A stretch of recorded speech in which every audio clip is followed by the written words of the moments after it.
You might have adopted a new puppy who's a little more energetic than you expected.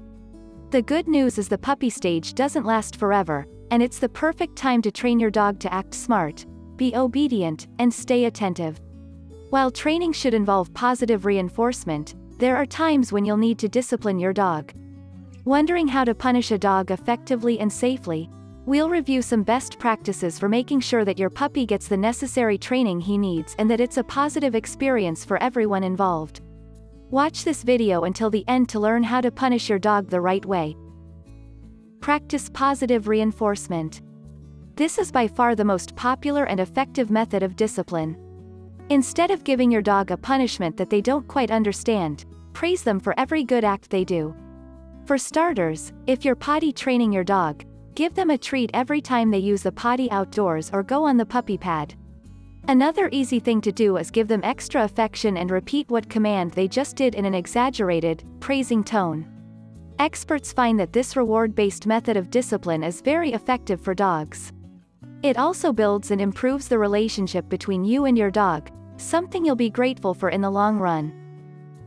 Be consistent and time it right. Dog trainers recommend disciplining or rewarding a dog for a behavior no more than 5 seconds after the incident or action occurred. For instance, if you found your dog biting the couch, don't wait 10 minutes later to dole out the consequence. Chances are, they'll forget what they did even a minute later. Do it right then and there. You might tell them no bite in a stern voice, and avoid giving them treats or affection. For the first few weeks or months, this might mean keeping a close watch over your dog to ensure they're not misbehaving when you aren't looking. Don't be too harsh. There are 2 types of punishment: positive punishment, in which you do something to decrease the likelihood of a dog's bad behavior, and negative punishment, in which something the dog wants is taken away to deter bad behavior. However, a too tough consequence is unlikely to reduce your dog's bad behavior. Instead, it can create other problems like fear toward you, mistrust between you, and other behavioral issues. For instance, if your dog had an accident in your bedroom, don't scream at them. Make them look at their mess, hit them, or lock them up for 10 minutes alone. Instead, say a command that clearly tells them they did something wrong. Remove their access to the room, and withhold any treats or affectionate belly rubs. In the same vein of being consistent, always provide the same consequence for the same action. This will help them make a connection between bad behavior X and undesirable consequence Y. Redirect from bad behavior. Like calming down a tot in full-on tantrum mode, some dogs just need a little redirection.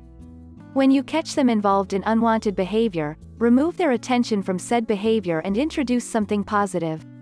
For example, your dog might be showing some signs of aggression or be too excitable when you're at the dog park. If you sense that they're about to jump on another dog or person, a clicker may help. This noise will stop them in their tracks. When they do, command them to sit or come to you, and give them a reward. You can use this clicker for different behaviors like reducing barking or biting on non-toy objects. Don't accidentally praise bad behavior. We know every dog is adorable, but don't cave in.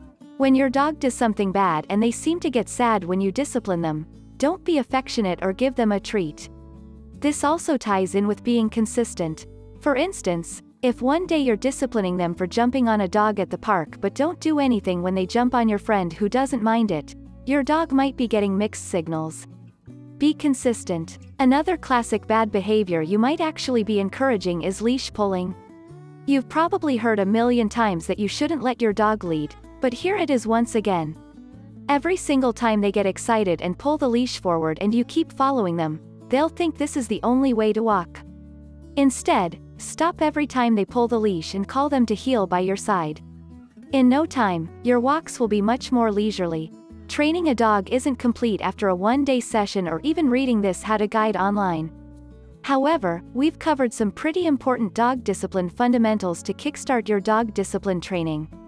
2 key takeaways are to always be consistent with your methods in any circumstance and to practice a healthy balance of positive and negative reinforcement.